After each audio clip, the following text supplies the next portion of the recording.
গিরিশচন্দ্র ঘোষ নাট্যকার, বিশিষ্ট নাট্যকার। তিনি ঠাকুরের ভক্ত যেমন ছিলেন, মায়েরও ভক্ত ছিলেন। গিরিশচন্দ্র ঘোষ বলছেন, তোমরা কি ভাবতে পারো যে তোমাদের সামনে পল্লীবালার বেশে স্বয়ং জগদম্বা দাঁড়িয়ে আছেন? গিরিশচন্দ্র ঘোষ বলছেন তার অনুভূতির কথা।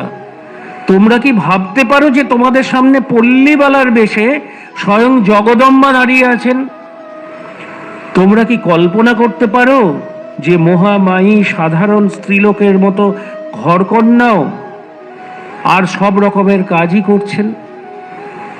তোমরা কি ভাবতে পারো যে স্বয়ং মা সেই জগদম্বা আর 5টা স্ত্রীলোকের মতো ঘরকন্যা করছেন এবং সব রকমের কাজ করছেন, অথচ তিনিই হচ্ছেন জগজ্জননী, মহামায়া, মহাশক্তি, সর্বজীবের মুক্তির জন্য এবং মাতৃত্বের আদর্শ স্থাপনের জন্য আবির্ভূত হয়েছেন। গিরিশচন্দ্র ঘোষ বলছেন